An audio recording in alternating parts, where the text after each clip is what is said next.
All right, ladies and gentlemen, welcome to Thursday Night Lights, Week 10, presented by Sunny Days Media. We're live here, not in my usual studio. I'm down in Austin, Texas, for a bachelor party. I forgot. Yeah, About so that. we're coming in hot. We're coming in real fucking hot. Chris, I see that smirk. Wipe that fucking smirk off your face. The Giants are a 2-win team. I don't want to see no fucking laughing. Tommy DeVito, that trash can. But I'm keeping it together. I'm keeping it together for right now because you got to be professional. You know, we're trying to get some sponsors out here. So let's get right into it. Thursday night. We're also going to introduce a new segment, by the way, and maybe we'll get into that before we get into the game. What do you guys all ready on that, or you need some time to digest?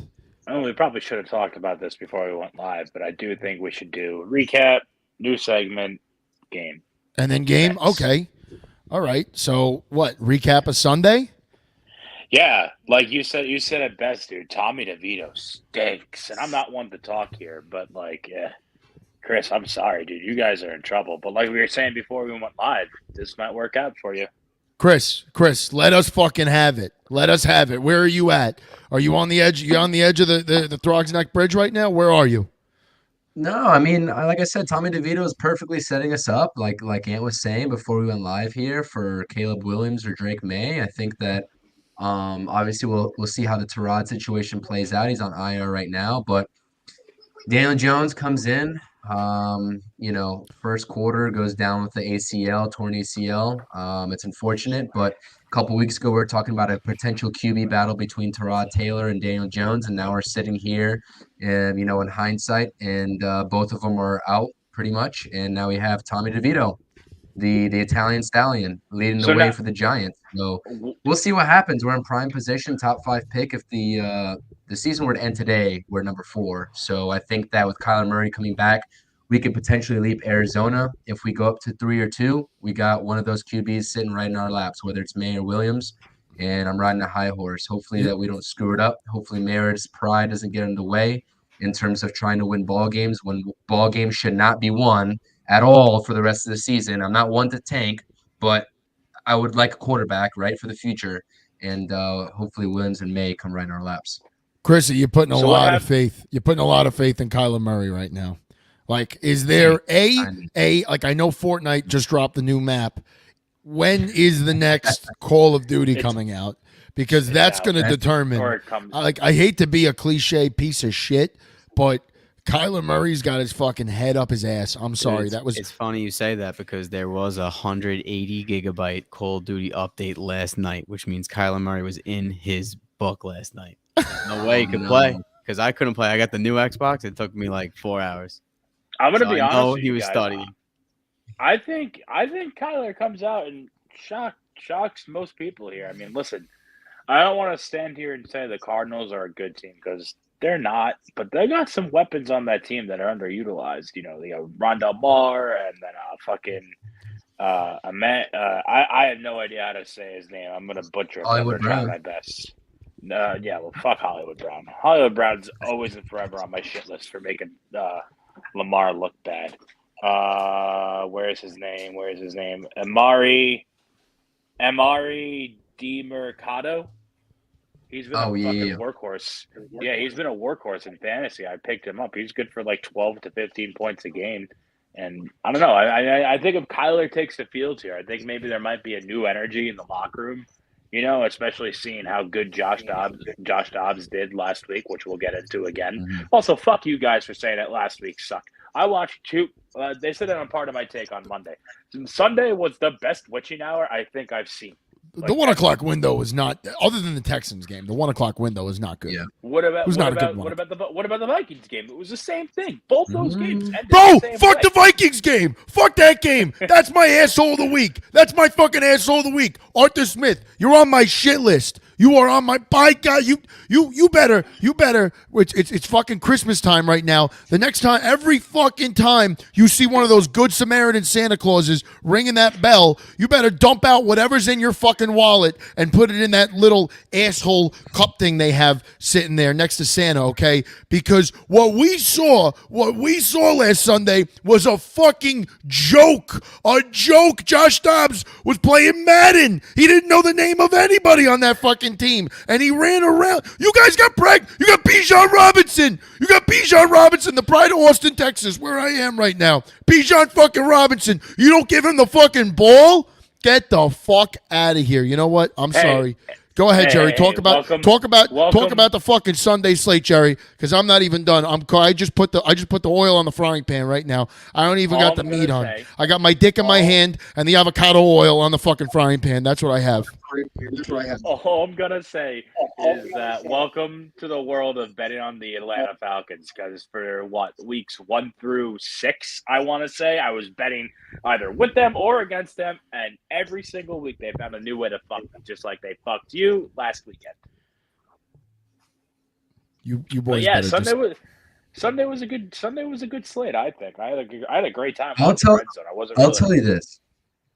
I'll tell you this, Jerry. I to follow up on your notion of the Arizona Cardinals not, being a little bit more legit than they have been, with Kyler coming back. I have them favored this week going into that Atlanta Falcons matchup. I think that they're slight underdogs. Is he playing, or is he playing next week? Yeah, he's playing. He's in there. Yeah, he's playing. So I got the Cardinals winning, and if that, like, going back to the Giants talk just for a second, that's going to do us wonders. So I hope Kyler can get him a few wins, because Lord knows where the Giants are going to be with Tommy DeVito. So yeah, we'll see what happens. Dude, it's tough. It's tough. Even during that Jet game when he came in for that drive, I was just like, Jesus fucking Christ, man. So let me ask you this, Chris. Where do you think this leaves Dimes? Is he just cooked? He's going to be a backup now? Yeah, there's two ways to approach the Dime situation. You either have him as a backup, because I mean, he could be probably ready for week 1 next year. But there's no way, there's no way that this front office and that this new regime is going to rely on him as the week 1 starter next year. I just can't see it happening. So you can either do one or two things. You can keep him as a backup. Obviously, you're not tied to him at all. After the second year, you have the team option. But what I did learn this weekend, and I had no idea about this contract that Daniel Jones signed. There's an injury clause to the point where if Daniel Jones, I think either he steps away from the game or something happens to him injury-wise, the Giants owe him. Oh, Ant's gone now. The Giants owe him $40 million for the 3rd season. So I didn't know about that injury clause at all. So there's two things. I think that what they should do, and I was talking about this on the Feeling Blue podcast with my boy Aaron, pull a Steve Cohen, find a potential trade partner with him, because there are teams out there that could probably use the likes of Daniel Jones in some sort of capacity, whether it's a backup, right, or whether it's for a starter moving forward. You look at the Atlanta Falcons. Desmond Ridder, not a long-term solution. Daniel Jones could probably slot in there and be a decent option for them. I'm not saying that that's the route they're going to take, but just hear me out. That could happen. You take 20 to 30 mil of Daniel Jones's 40 mil owed contract for next season, and you pay 20 to 30 mil of that. I'm not saying John Mayer is going to do that, because that's not his way, but that's certainly a possibility. Or you can keep him as an expensive backup option for 1 year for either Mayer or Williams coming in and have him lead. But who knows? I mean, I guess you can. Chris, I think that's your veteran right now, but we'll see. I think that's your best bet. I'm sorry to cut you off. I think that's your best bet. Your best bet is you bring in. Don't throw him to the fire. What are you going to do? Rookies get thrown to the fire all the time. They're going to fucking flame out. You pick up Drake May or the fucking jerk off from USC. You're going to start him and he's going to go 3-15. But also, if you're the Falcons, if you're the Buccaneers, well, I think Baker Mayfield's on a 1-year deal, but like if you're the Falcons or the Buccaneers, like you're going to trade for Daniel Jones, you're going to go from mid back to mid, and you're going to pay for it. Like you're going to pay the premium. What I see the Giants doing, just judging by like John Mara's history and his pride, like you just talked about, like his pride, that's a big thing with John Mara, and that's a good thing for this organization, right? Because he holds strong on shit, but it also fucks the organization at times, like the Tom Coughlin fire. I mean, there's so many things we could talk about in the past 10 years with John Mara, but I think your best bet is he's a solid guy. Like if all the pieces around him are good, he is good too. And you saw that last year. Like last year was not a fluke. That's what Daniel Jones is. He is a solid quarterback when everybody else around him is solid. So I think if you're the Giants, your best bet is you draft a quarterback and you have Daniel Jones either start the season and then you eventually go on to Chris, I'm going to switch you guys here because Facino's back. I'm sorry. Let's bring in Facino. With the ACL, though, just while you're doing that, with the ACL, though, it's a dice roll because this is a pretty late season ACL tear. So week one's a gigantic. Well, okay, but there you go, Jerry. But so you draft a quarterback and you have that quarterback start. And if anything happens to that quarterback, you have a solid guy to come in and back him up. You have a not to quote the Lions here, but you have a Teddy Bridgewater, but you have a better version of Teddy Bridgewater back there that knows the offense, knows the coaching staff. If anything happens to Drake May or Caleb Williams, whoever you draft next year, like you're okay, you're in good hands because Daniel Jones could keep the boat, afloat. I'm sorry, Chris. You want to chime in? Forgive me if I'm mistaken here. Only 3 teams that I can see viable trade candidates for Daniel Jones right now, off the top of my head. 1, the Atlanta Falcons. We know their quarterback situation is just absolutely god awful right now. Number 2, interesting. Their QB just had an Achilles tear at the Minnesota Vikings. Josh Dobbs probably not the long-term option there. Kirk Cousins probably not going to be brought back. 3. I don't know if they're going to go this route just because I know that they have a new regime coming in. They just fired their head coach, but the Las Vegas Raiders, I don't know if Jimmy G is the solution there long term. So there's money tied up in him. There's money. I know they do, but the thing is Jimmy G is a glorified backup too, so they're going to have to go ahead and decide whether they want to go ride with him for the start or not because they're going to have to press the reset button no matter what. And Dimes is only 26 years old, so I mean, that's a viable. But they're not going to pay 2 quarterbacks. That's the problem. They're not going to bail on. Yeah. Agreed. Don Mara is going to have to take on some money. How bad is Jimmy G's injury? How bad is Jimmy G's injury? Dude, the guy's always hurt. I think it's a neck injury. They just pulled him, right? Is he even hurt? I don't know. I thought they just pulled him. Oh, really? First of all, shout out Antonio Pierce. I'll say this up front. I didn't get to watch a single snap of that Giants-Raider game because I was on a flight from Milwaukee back home. But shout out Antonio Pierce, ex-Giant, Super Bowl champ with the Giants. Got the opportunity to slot in as the head coach for the Las Vegas Raiders. Took it to the Giants, obviously, albeit facing a backup quarterback for most of the game. Shout out him. Seems like the Raiders are rejuvenated. That locker room is going crazy after that win, after that 36 win. So shout out them. I'll just say that because I'm happy for Antonio Pierce first and foremost. Did you hear what he said to McDaniels? And how he was giving them about the Patriots and everything. He's like, don't talk about the Patriots ever fucking again or whatever. That was funny. He straight up lost that room, bro, and it was like, you know what, man? Like I probably said it last week. Like, I saw the Lions go through this with Matt Patricia. Like, I thought Matt was going to come in and be the guy. And you named your fucking gerbil after him. You loved him. Hey. It was a guinea pig. It was a guinea pig. All right? And she's dead now. She's dead now, so God rest her soul. All right? She's in Mom's backyard right now. She's fertilizing the garden. So don't speak ill of Patricia the guinea pig. She was a good girl. Never. She was a wonderful broad. Never. Hold on. A bit of a nibbler. We've had this whole Daniel Jones discussion, this Giants discussion without Facino giving one take. I know Facino's waiting to give his Daniel Jones take, so let's hear it. Let's go, Facino. Yeah. It's funny because somehow in the middle of the the 8th minute of this podcast, my computer decides to tell me that I have to do the antivirus. So I was like, I'll just run in the background. And then it was saying that I couldn't have the mic during that process. And it took 15 minutes for the thing to actually catch up. So I'm finally back on. And what are we, where are we? Because I couldn't hear you guys, bro. Daniel Jones. Just give us what happens to Daniel Jones? Daniel Jones. Well, that was the best case scenario for him. I feel like it's crazy to say it, but getting hurt was what the else best was case he gonna do in scenario. New York? Not for it's him. Almost like this Not is for a good him. excuse for the Giants to tank and move on from him, and then here he got paid solution for Daniel Jones, which he'll get another chance. That's what we were saying, but we think we might go to the Raiders. No, we don't think he's going to go to the Raiders. Who said we? What do you got a mount? You got a guinea pig in your pocket? Chris said it, and now you think it. It's an but how is it an option? Because but guys, beyond talent, beyond we fucking lost Chris. I swear to God, somebody doesn't. You lost antivirus is fucking fake. Oh, we lost Facino. That all right, doesn't do anything.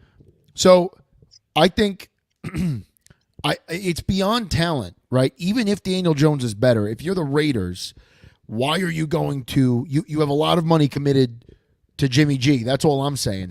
You can't get out of that money next year.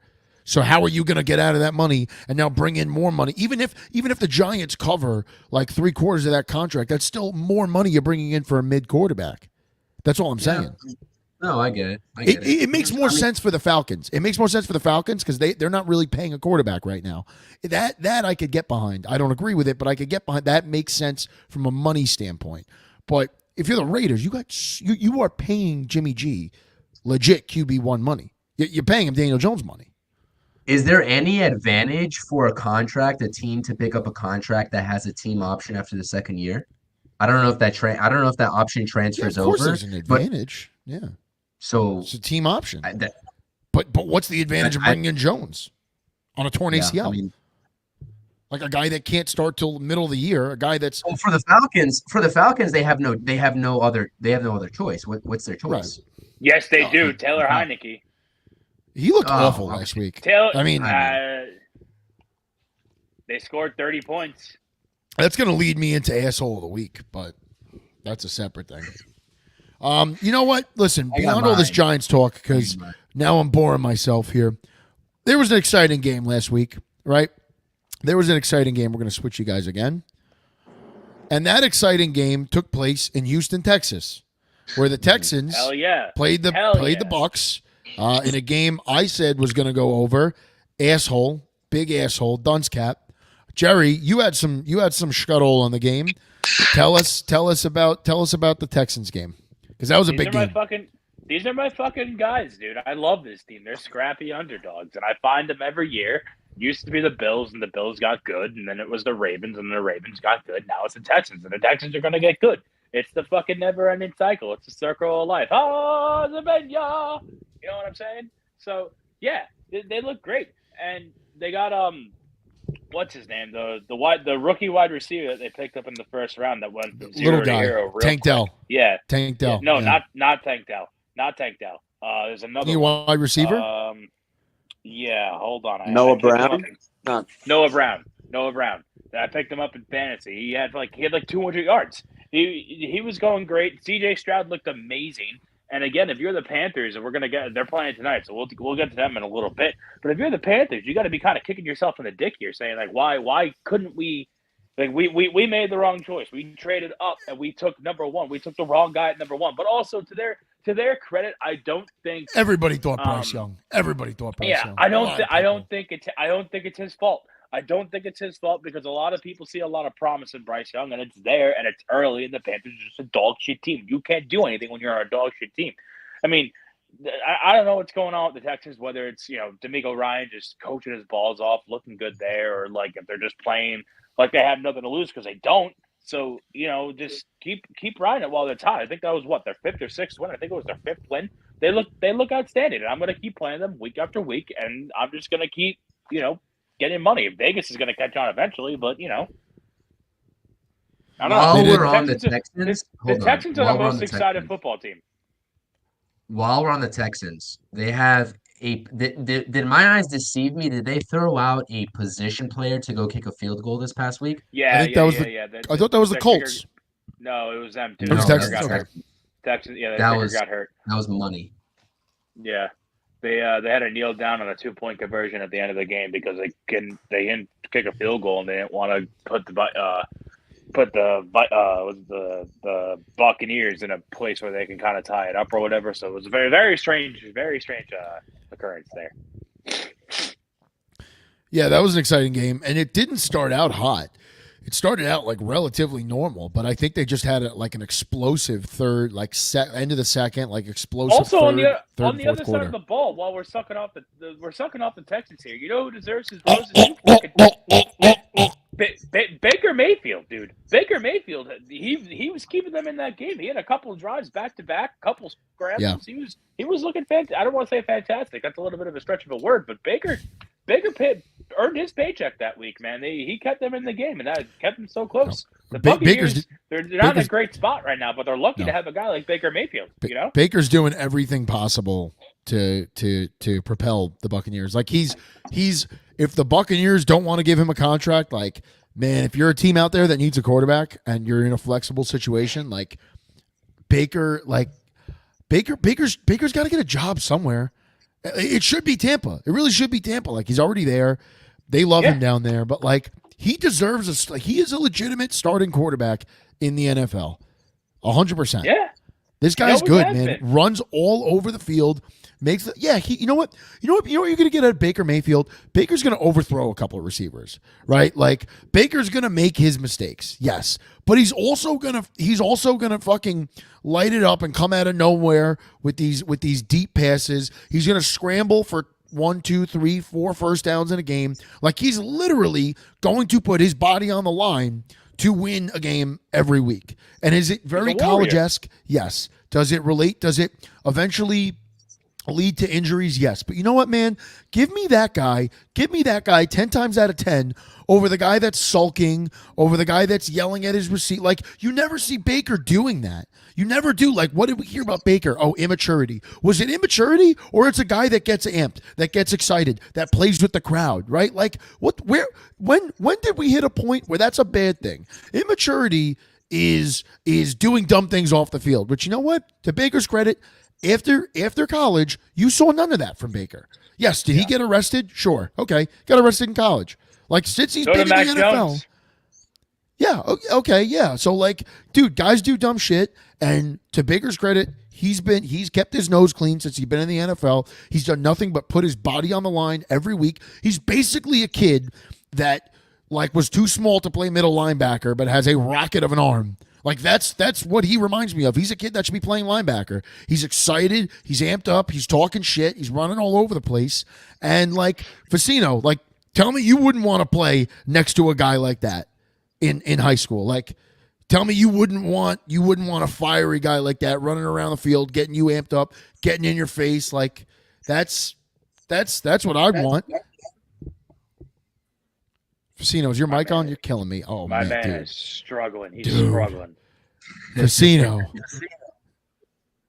Oh my God, he doesn't realize he's on mute. Oh my God. He's not on mute. He's going into asshole of the week territory. Let's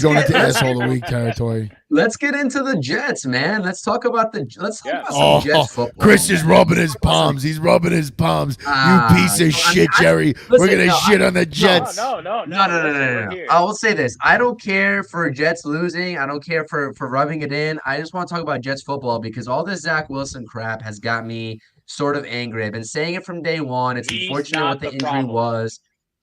What was that? He's not the problem. It's not. Okay, I want to hear what's the problem for the Jets. So, so last year he was very clearly the problem. Granted, we didn't have an offensive line last year either, so it was a little whatever. But, like, last year we were a team who was a quarterback away from making some noise, and that was the stone cold facts. This year, it's not the case. He's matured, and you can see it in his game. He's making the right decisions. He's driving down the field. He's getting into territories.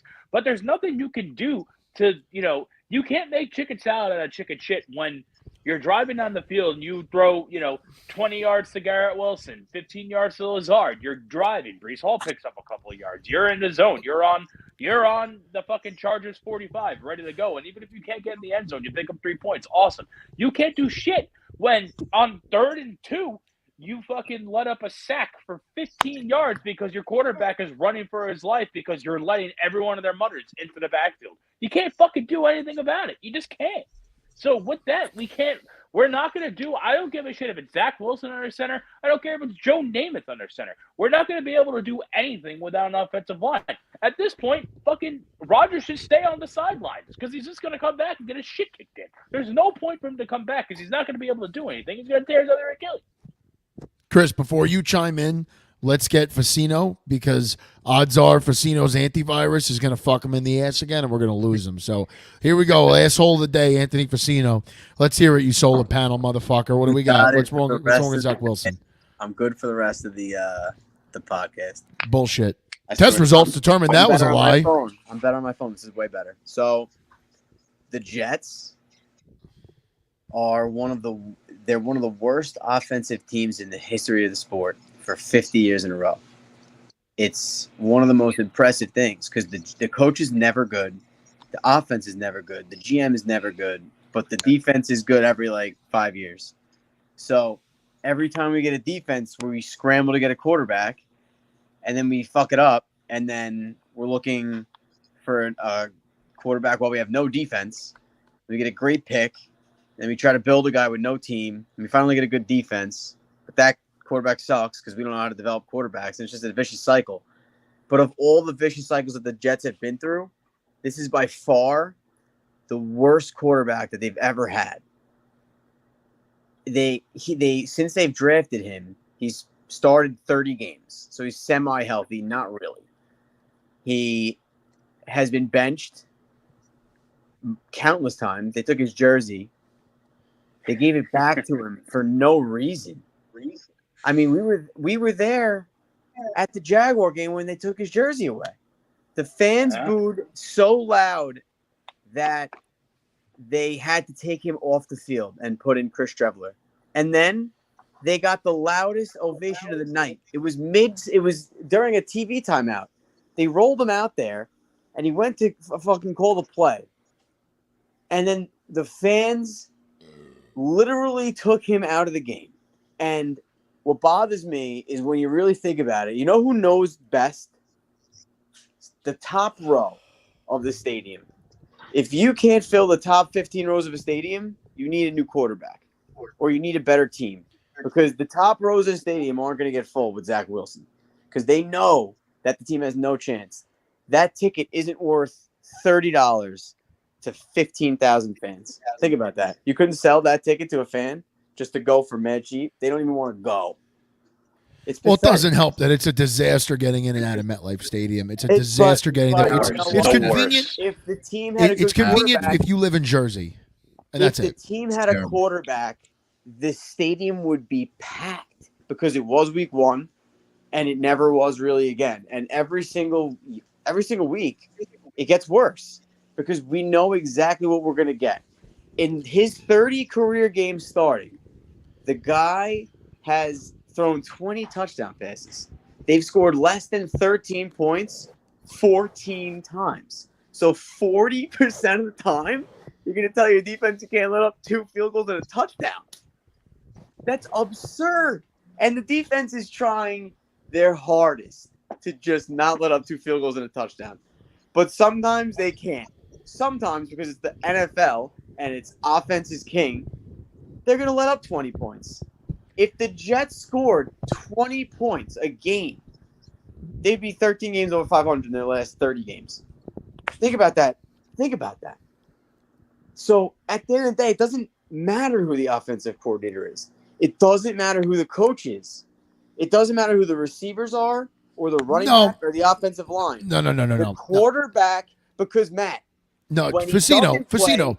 When he doesn't play, the Jets have the most passing yards per game of any team. Team. Facino, but what I'll say is this. Did Zach Wilson look like dog shit? Yes, he did. But does it fucking help him when he's hitting Garrett Wilson, a number 1 wide receiver, a guy that in a year from now is going to want to be paid like a number 1 wide receiver? Does it help him when he hits you in the fucking hands and you drop it? Or he hits you, you get a first down, and you fumble? You can't win games like that. Now, listen. Okay, let me ask you. All right, no. Listen. With Joey Harrington and hear yourself talk. What? Replace that name with Joey Harrington. No, dude. I understand what you're saying, and I'm not telling you. I'm not telling you that like Zach Wilson is the Messiah. Like, no, I'm not saying that. Like, Zach Wilson's a fucking problem. If you guys don't have Zach Wilson, you're probably also like 6-2, 5-3. Okay? Like we can all agree on that. The Jets would be a much better team if their quarterback was somebody else. But your offensive line's doing him no favors. Your receivers are doing him no favors when he hits you in the. This is a guy that you know is going to be hit or miss. You know is not going to give you 20 or even 15 good balls a game. When you get a good ball thrown your way and it hits you in the hands, you got to come down with it. You got to catch it. Garrett Wilson, you're a legit number one wide receiver. You want to flash your fingers in front of the fucking TV camera? You want to talk your shit on Twitter and Instagram? Catch the ball. And when you catch the ball, don't fumble. That is the dumbest thing of what I will forgive a running back who runs up the middle getting hit by 2 defensive tackles, a middle linebacker, and a strong safety. I'll forgive that guy and he still shouldn't fumble, but I'll forgive that guy because he just went through a train wreck. Right? And he does it repeatedly. I'm not going to forgive the receiver that got my needle dick could have snuck through that hole and popped that ball out. Like, what are you doing? What the fuck are you doing, Garrett Wilson? And the loss is not solely on him. I'm not pinning him. But if you guys want a chance to win, you know the quarterback you have. This is Zach Wilson. This is it. You've beaten teams with him before. Like, this is the best it's going to be.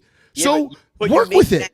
No, but you can't say that because you made that situation the situation. The front office did. The front office did. The players did not. The players just got drafted there. Situation if they were the GM than what we currently have.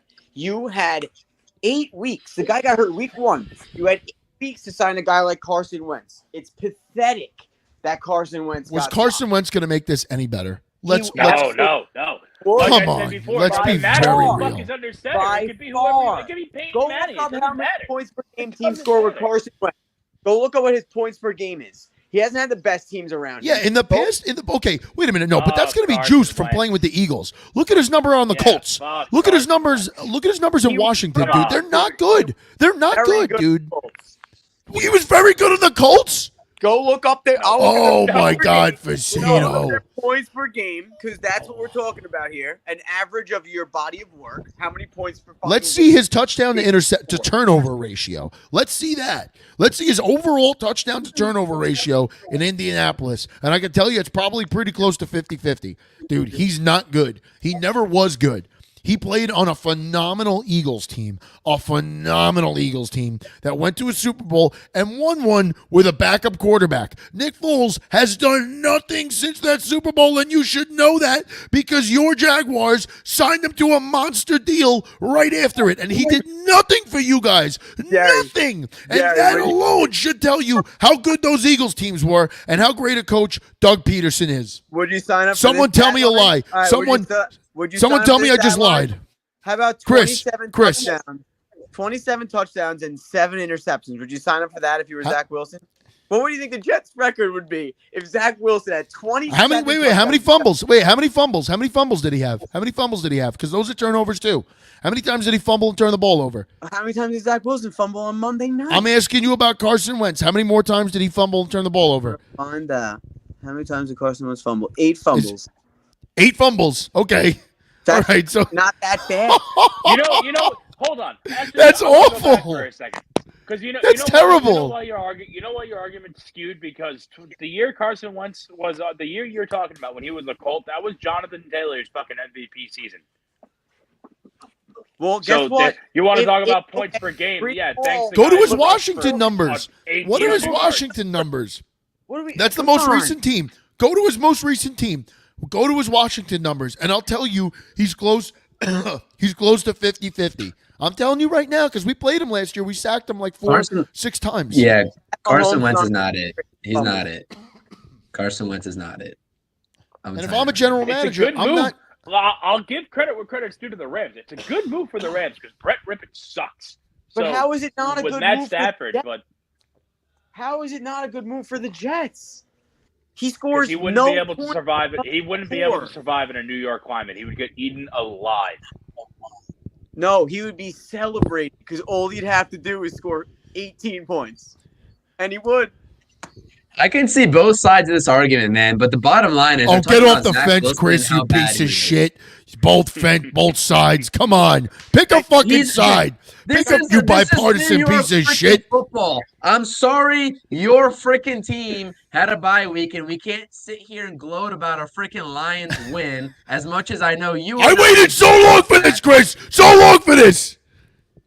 Yo, the Lions bye came at the wrong time. The fucking Metallica's at MetLife this weekend, and Dan Campbell's going to be traveling to play wherever the fuck they're going, so he can't even go to the show. It's sad. I'm sorry, not MetLife, Ford Field. Dan Campbell's locked in. Dan Campbell's locked in. Yeah, well, Metallica's playing at his home stadium, so I wouldn't be surprised if he catches the Friday show that flies out to the game. Bottom line here, as it pertains to Zach Wilson, Daniel Jones got the brunt of the heat when his offensive line was terrible. They are running him out of town. Zach Wilson deserves the same because he's not good despite the offensive line, and I agree with Facino. He's not cutting it. That defense is top 5. Oh, my God. That defense is top 5, and he needs to be better. He needs to – this plain and simple, and he's not. And his time is going to be done just like Sam Darnold's was, and that's I'll never tell you he shouldn't be better. All I'm trying to say is that his teammates on offense are they know what they're dealing with, and they're not holding up on what they should be. I have high praise for Garrett Wilson. Okay, very, very high praise. You should not be fumbling the ball. You should not be dropping the ball. He hits you in the hands, catch it. You're not going to get a lot of good balls today, dickhead. Calm down with that fucking ball, right? It's like when you see a receiver drop a weapons too. It's not like we don't have weapons. We have no shortage of weapons. I'm in no way. Dalvin Cook. I'm in no way excusing Zach Wilson. He is a bad quarterback, one of the worst in the league, and it's not close. He's terrible. He is a significant part of the Jets' problems. But my argument is with the guys in that room. The guys in that room do not make front office decisions. They don't call free agents. They don't draft players. Okay? You know what you're dealing with. That's my whole point. We could end it here unless you guys have something else to add. The guys in the room. Matt, because this is what you got to remember. You have Garrett Wilson. Carson Wentz had Zach Pascal, rookie Michael Pittman, and 33-year-old T.Y. Hilton. You have one of the best receivers in football. How come this Colts team was able to average 10 more points per game? 10 more. Because of Jonathan Taylor. But we have Breece Hall. What's the difference? He's not Jonathan Taylor 2021. He's great. Don't get me wrong. You're muted, Pask. You're muted. The box. Breece Hall's pretty good. No. I'd say Breece Hall and Jonathan Taylor are pretty. They're both very good. To defend against Zach Wilson. But also, for what it's worth, the Colts had a fantastic fucking offensive line.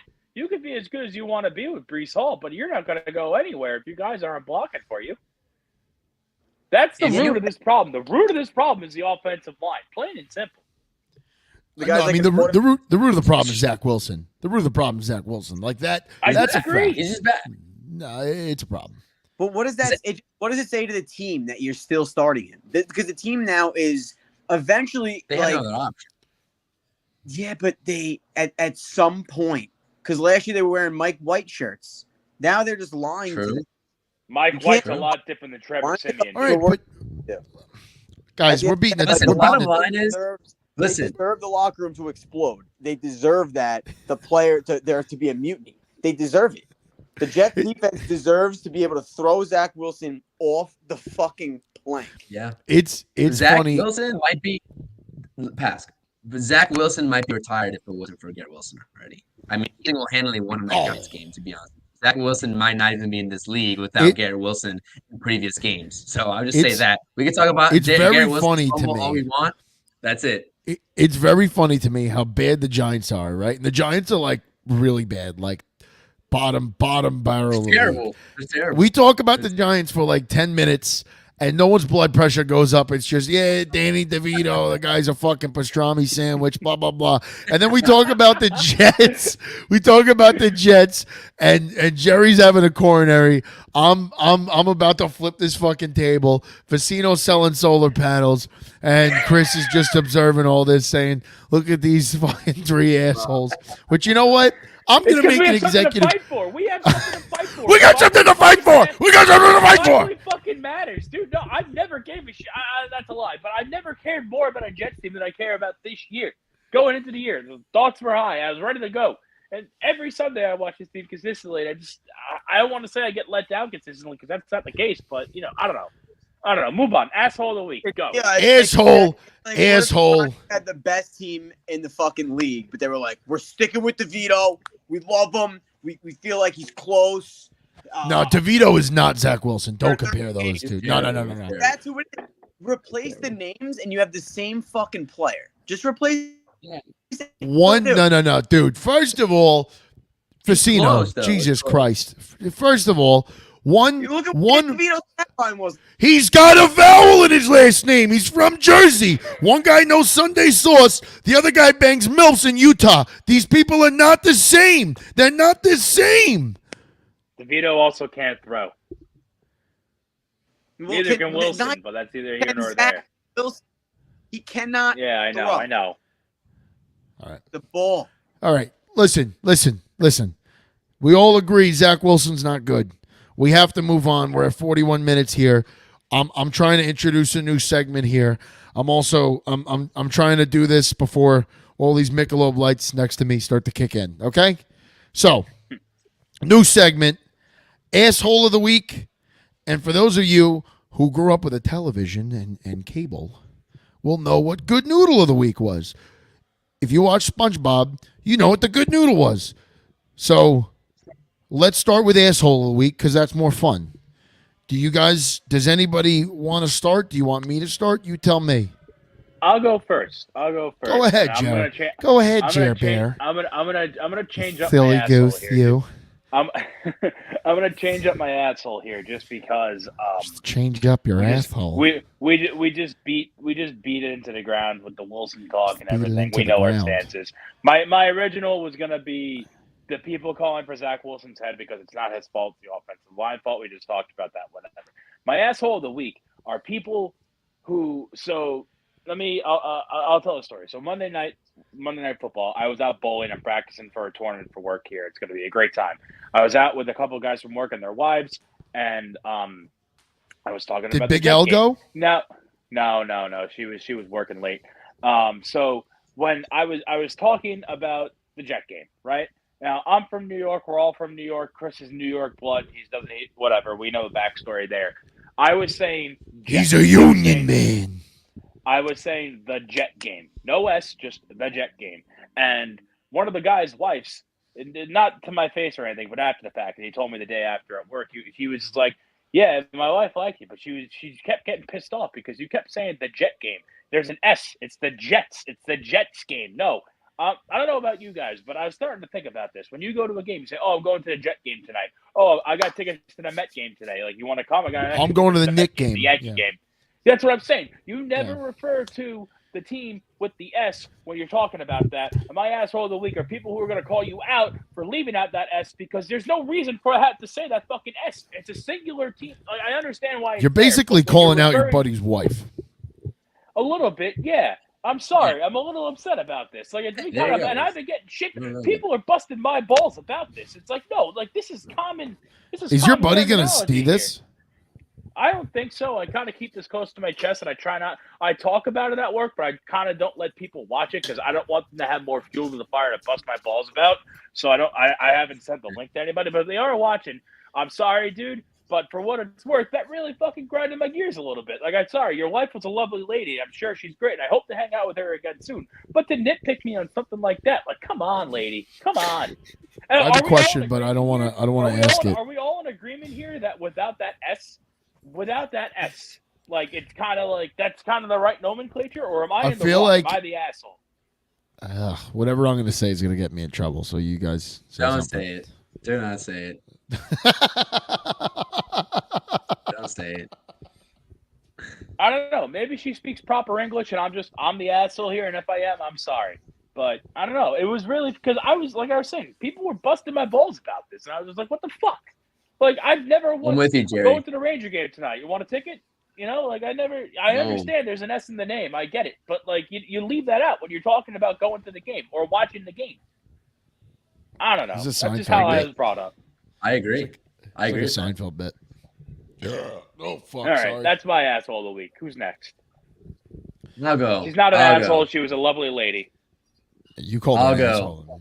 Whatever. Yeah, well, you did, Jerry. I didn't mean to. I'm sorry. It was a moment of weakness, but whatever. It's sorry better than you're watching. All right. Other names. I'm going with the guy in the Giants. I mean, with everything going wrong with the team, I'm going to player. It's got to be Xavier McKinney for me. I mean, with his comments and the drama that's now surrounding the Giants and the defensive side of the ball, the side of the ball that has had no problems to beef with your defensive coordinator now, you win the award for me. It's Xavier McKinney for me. So I'll keep it short and sweet. I won't go into anything else. There you go. Xavier McKinney is my prospect for the segment. Facino, who's your asshole of the week? Joe Douglas. How could it not be? Guy's a fucking asshole for not trading for Josh Dobbs. He's an asshole for not signing Carson Wentz. He's an asshole for not addressing the situation week 1, week 2, week 3, week 4, week 5. You got to back. And now guy. It's week 9. I stand by this decision. There was no decision. You made a decision to take his jersey away a year ago. And then you reevaluated that decision and then said it was the wrong decision. And then you sign Aaron Rodgers. And then you have to reevaluate the decision about the backup once you lost him. They just haven't done their job. It's like they did something and then they're not seeing how it plays out. They're not addressing the situation. It's negligence at the 10th degree. It's really fucked up. Because what happens if Zach Wilson gets hurt? Tim Boyle? Now, obviously, everybody would be happy. Tim Boyle's not the guy. But Trevor Siemian hasn't been getting a jersey. If Zach Wilson gets hurt, it's Tim Boyle. They're refusing to give the guy a jersey because they don't want to hurt his confidence. What are we talking about? Are we in high school? The team is 32 quarterbacks. 32 quarterbacks. In the NFL, if you're not good enough, you can't just stick around. They have to replace you.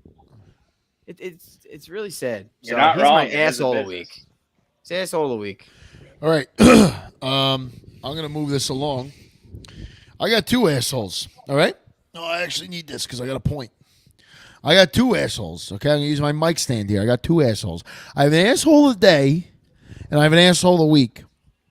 And I already preluded, or that's not a word.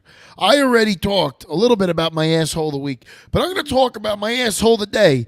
Facino, you know who my asshole of the day is? Take a wild guess who my asshole of the day is. I don't know. I hope you got thick skin, motherfucker. It's you. You're the asshole of the day. Downloading antivirus protection while we're going live. You dumb motherfucker. What do you think this is? What do you think this is, Facino? Unbelievable. Asswipe. Dumbass. That was stupid. We're going live. We got a show. Yeah. Oh, okay. Asshole of the week. Bigger asshole. Arthur Smith. Arthur Smith, what are you thinking? What are you thinking? As Grandma would say, Arthur Smith, you're a doozy bots. You're a Cheminade, Arthur Smith. You got Bijan Robinson. Bijan Robinson, 7 overall, the pride of Austin, Texas. A Mack truck running through the line. You choose not to use him in the red zone. He's going to fumble. He's a rookie running back in the NFL. Those things are going to happen. You got to put your head down and keep going. Okay, you knocked the quarterback out of the game, which I did say last week. If Josh Dobbs was starting this game, I would not have bet so heavy on the Falcons. Shame on me for not knowing Jaron Hall was going to get his head slammed against the ground with a concussion. Asshole. But true asshole, the way you had multiple ways of winning this game. Forget covering the spread because all us gamblers are assholes. We know that. You know that. The league knows that. FanDuel knows that. That's why they advertise. What was the spread? It was 3.5, whatever it was. It doesn't matter because the Falcons lost outright. How do you lose that game? They got no quarterback. They trade away their starting guard. How do you lose that game? Josh Dobbs was getting the plays designed to him through the headset from Kevin O'Connell. He didn't know the playbook yet.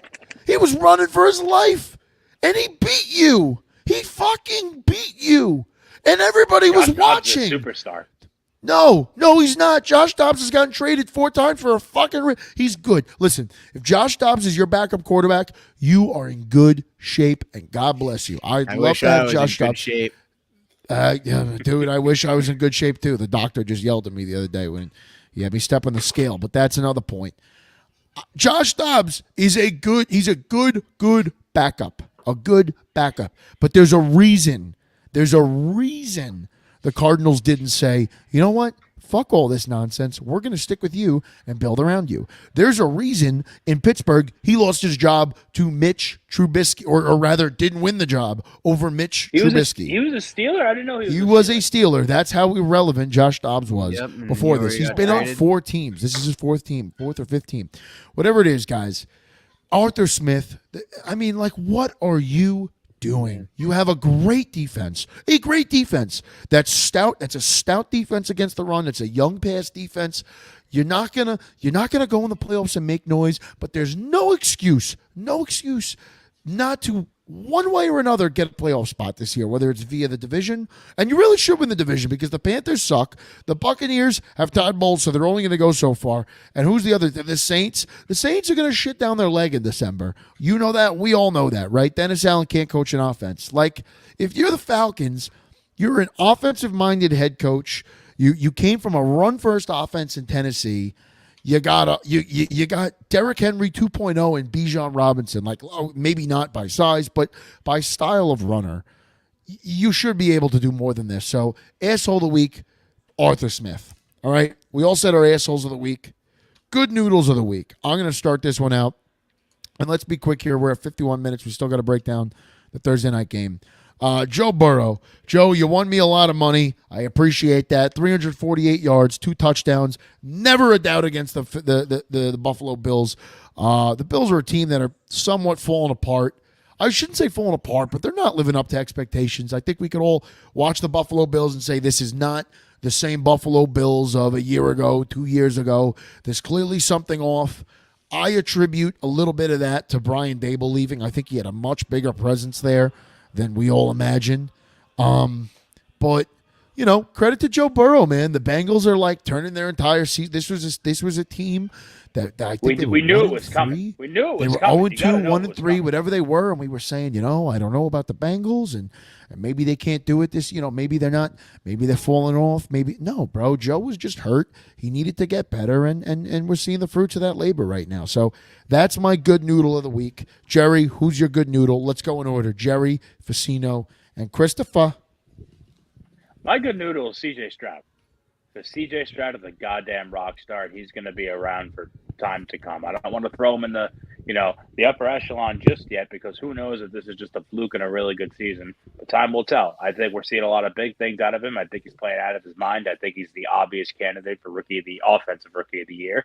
And I think he's going to really revitalize football down in Houston, Texas. And, you don't want to say they've been really having a bad stretch for a long time, because that's not the truth. They had a couple of decent runs when Deshaun Watson was down there with J.J. Watt, and they were, losing divisional games every year.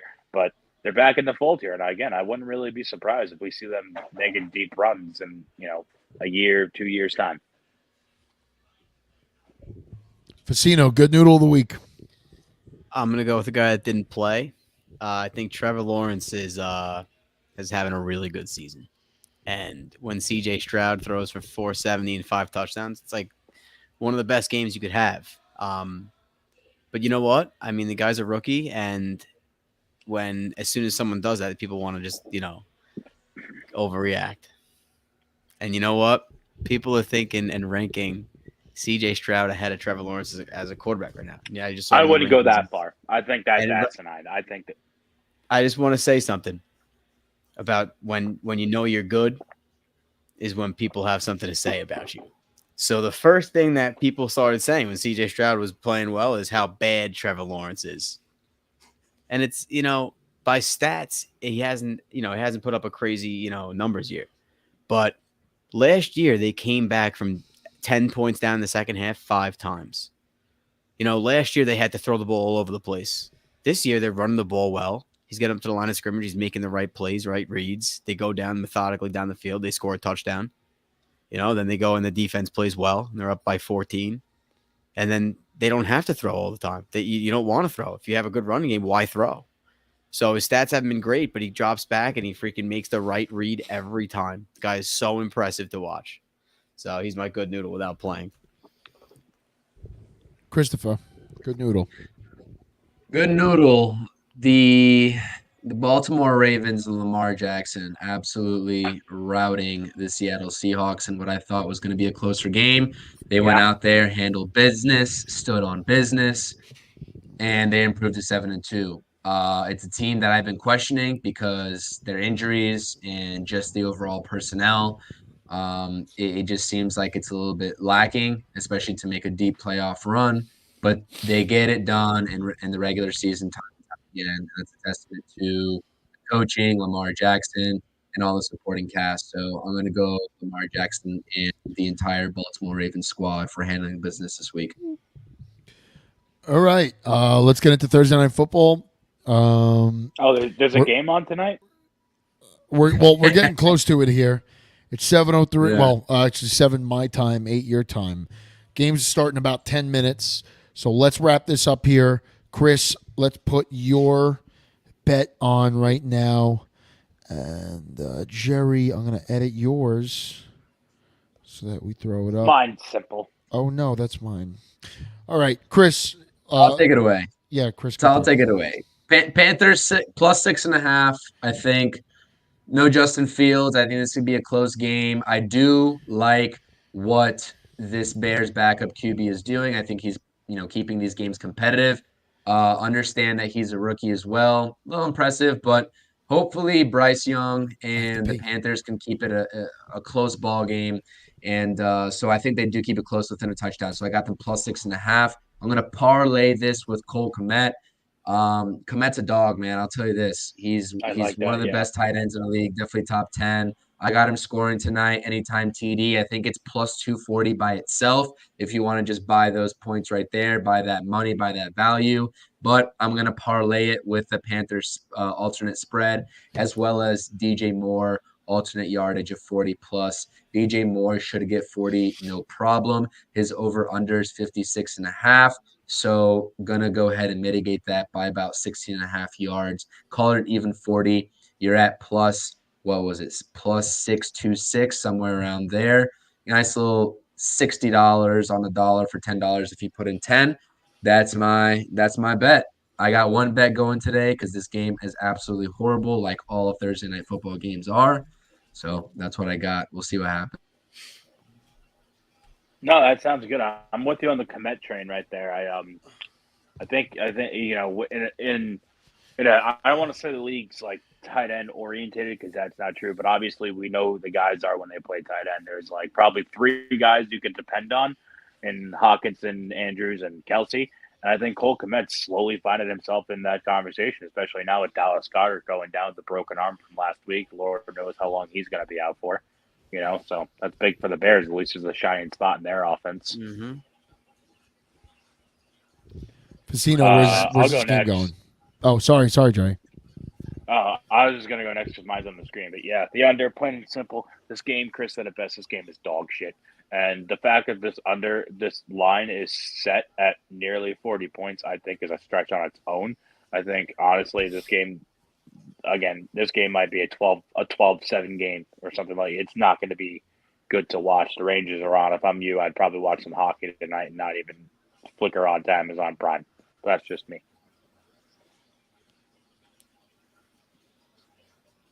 Facino? What do you like, Ann? Yeah, I think the Bears are probably going to win this game, but I don't gamble because I gamble with my heart, not my brain. So I'm going to take the Panthers money line. You know what? I want to see them get to 2 wins, and I want to see that number 1 pick come down to the last week. So I'm going to keep rooting for the worst team in the league to win, and then vice versa. Whatever happens here, it's going to be interesting to see who gets Caleb Williams. I think he's going to be really good. So I was going to say, this has massive implications on the Giants. So hopefully the Panthers do come out with a win because I think that's the best case scenario for the Giants in terms of the quarterback. Absolutely. I'm pretty in on seeing him in New York. I think that'd be awesome. I think that'd be pretty big time. I think that'd be a lot. Yeah, and if we get another, Eli Manning, Phil Rivers type situation where it's like 1 and 2 Giants Bears, let's say, or whoever it is, and Caleb Williams is just like, no, fuck that. I want to go to New York and make this happen, and just strong arms his way into it. I think he ain't getting ownership from the Mariners, but he'll definitely find himself. He's not getting ownership from anybody. He's not getting ownership from anybody. One of the best seasons is, Chris, enjoy this season, man. You have nothing to worry about. When your team loses, you get pissed, right? There's nothing better than when your team loses and you're happy about it. No, you know what's better is when you're having a good No. When you're having a good season and your team wins, there's something better. Like that's what that's called. And that's what you're having right now, Facino. So you enjoy that. Chris, enjoy being stress free on Sundays because there's nothing to worry about. Yes. But Facino, don't you sandpaper a tickled asshole. I'll never right now. forget. Don't do that. No. Forget the day the Jaguars secured Trevor Lawrence, and I think that was probably the happiest I'd been until they won a playoff game. But the day they got Trevor Lawrence was one of the craziest days. It was like, we did it. We lost 15 games in a row. I don't know how we did it. And the worst part is that I love the Jets. I wanted the Jets to get him too. I was like, fucking Jets had to win. But just it's a different story. It's just crazy, man. It's a little bit of a different story. He was waiting for a playoff win. I already saw a playoff win with Danny Dimes, and now we're on to the next quarterback. So it's a little different. Well, I had Blake Bortles, and they did the same thing. They signed them like idiots, and now you're gonna get that 1 year of fucking. Let's just lose, baby. Just lose, baby. I hate that. That's miserable. It's not fun. It makes Christmas miserable. What happened when the Lions went 0-16? You remember that year? Yeah, it wasn't fun. It wasn't fun. All right, in my defense, actually, I wasn't. That was 08. That was 08. That was a combination of Dan Orlovsky, John Kitna, Dante. I don't know if Dante Culpepper was there yet. 09 was Matt Stafford. But he ripped his shoulder out, so it was Dante Culpepper and Drew Stanton. And then 2010 was Sean Hill and Drew Stanton. That doesn't matter. My bet tonight is Bears -3. Both these teams fucking suck. I just like what I've seen out of Bagent, Tyson Bagent. He runs around the field real well. He does throw a nice ball. He's going to make his mistakes, but he's a Division II quarterback. He's never seen this before. So, honestly, I'm going to ride with him. I should ride with Bryce Young. I should ride with the guy that has had a lot on a silver platter, the first-round pick. But, like, Tyson Bagent, there's no expectations. No one's expecting much out of him. He can make all the mistakes in the world, and he just shakes it off because he's a D2 quarterback, and he wasn't supposed to make it this far. So I'm gonna ride with that guy in a Thursday night game that's totally meaningless. Give me Tyson Bagent. Give me the Bears -3. I don't know that they'll win by 3. I kind of don't feel too confident in that. I probably should have taken that money line, but my money's already in, and we're in Texas, and I feel like there's an EDM concert going on underneath me right now because these guys, they're like throwing flower pots to shit. I heard something break. I don't know. I should go figure out if we're going to get the deposit back in this house. But do we have anything else? Because I'm out of beer. I'm good. Casino? Shepherd you. Jerry? Christopher? Nope. Hopefully they dress. Tank is on. Tank is on. That's it. All right. Shepherd you. Everybody, we will see you Sunday morning, 11 a.m. Eastern time. It'll be 10 a.m. for me because I'm Central. So let's go Bears. Let's go Bears. Let's win some money. Fuck you guys. Thank you.